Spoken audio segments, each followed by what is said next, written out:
unsettled child, often watching horror and low-budget films to escape from reality. Twice he got in trouble for staging an axe murder, prompting onlookers to call the police. A lot of it, I think, has to do with your upbringing, your background, and how you felt as a child or as a young adult. And that sort of feeling of isolation and being alone, or and being inside your own head or your own mind, has always been something that I felt very strongly. So that sort of connection with people that don't quite fit into society. Tim Burton was born August 25, 1958 in Burbank, California. After majoring in animation at the California Institute of Arts, he worked as a Disney animator for less than a year before striking out on his own. He became known for creating visually striking films that blends themes of fantasy and horror, including Beetlejuice, Edward Scissorhands, Batman, and The Nightmare Before Christmas. The word normal always scared me because that indicated something that was quite subversively terrifying in some way. No Tim Burton biography would be complete without mention of his collaboration with Johnny, least of all one on a website dedicated to fantasy. When those two get together, magic happens every time.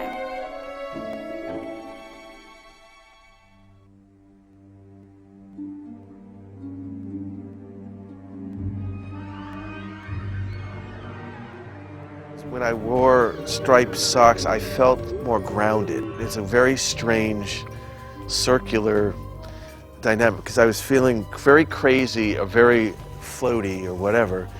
And when I started wearing striped socks, I just felt calmer and more grounded.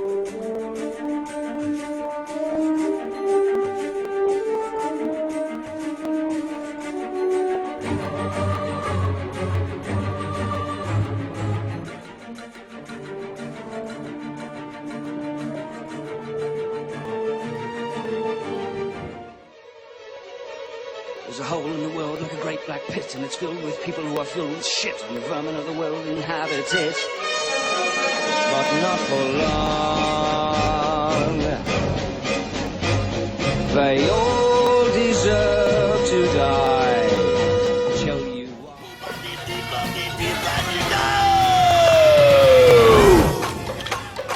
Oh, that's it.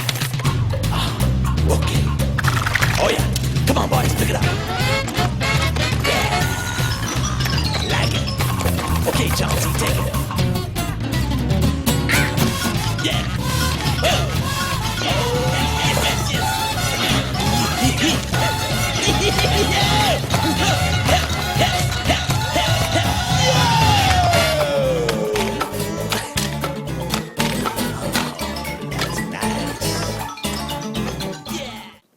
There's an energy with stop motion that you can't even describe. It's got to do with giving things life, and I guess that's why I wanted to get into animation originally.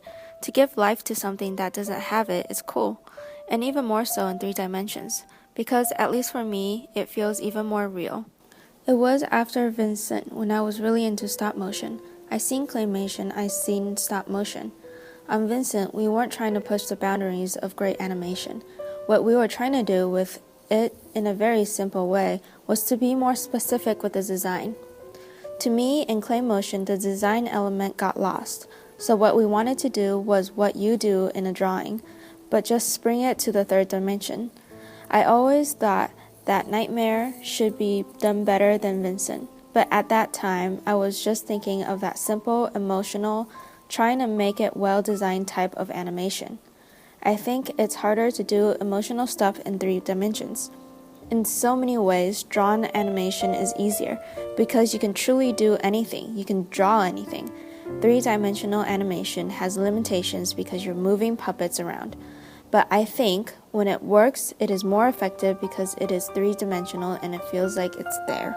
The characters that were designed for Nightmare had the added burden of not having any eyeballs. The first rule of animation is eyes for expression. But a lot of the characters either don't have any eyes or their eyes are sewn shut. I thought if we could give life to these characters that have no eyes, it would be great. So after drawing all those foxes with their wet, drippy eyes at Disney, There was a little subversion of having these characters with no eyes. It was funny to think of a character that had these big black holes and try to make that work. It's a funky old art form, stop motion, and even though new technology was used at times in Nightmare, basically it's artists doing it and painting sets and making things. There's something very gratifying about that, something I love and never want to forget. It's the handmade aspect of things, part of an energy that you can't explain. You can sense it when you see the concentration of the animators as they move the figures. There's an energy that's captured. It's like when you look at a Van Gogh painting. I remember the first time I saw one in reality. You've seen them in books, but the energy that captured on the canvas is incredible. And I think that's something that nobody talks about because it's not something literal. That's the beauty of stop motion. When it's done beautifully, you feel somebody's energy. It's that something that computers will never be able to replace because they're missing that one element. For as good as computers are and as incredible as it will get, and it is right now, it goes back to painters and their canvases. This project and these characters and these visuals, the only way that it could have been done was with stop motion. Therefore, it is very specialized. I remember getting shots, and each time I would see a lot of shot, I would get this little rush of energy. It was so beautiful, it's like a drug.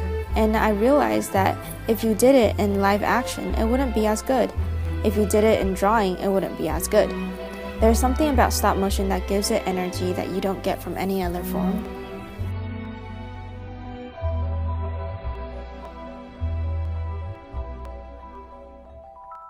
Very often, If you're making a live action film and you're doing it all in blue screen, it doesn't give you that same sort of feeling as actually being there, which this process does. Quiet down now, everyone. Thank you. So much of this is such a traditional, old-fashioned method of shooting a film. And I do think now with the advent of CGI, audiences have become very used to a very slick look. And I think stop motion's charm is in its not being too slick and not feeling like it's been made in a computer. And so it's nice to sort of walk that fine line between keeping it in the realm of beautiful and a slickness just because it's so flawlessly executed, but keeping it real and keeping it live, because I think that's what makes it very accessible and appealing. Now then, where were we? Looking at Burton's films, such as Pee-wee's Big Adventure or Edward Scissorhands, it is clear that he was aiming for the same broad audience to tell his stories to as well. Much like Walt Disney, Burton respects both the adult and children audience that goes to his pictures by telling a story that can be enjoyed by anyone of any age. Walt Disney and Vincent Prince may seem like strange bedfellows to cite as influences, but for a creative visionary like Tim Burton, such an odd pairing is almost expected. It's the way Burton combines all the elements that touched him over the years and add his own unique personal touch to those sights that makes his film so breathtaking to behold. He gives us something old, something familiar, and something completely unexpected.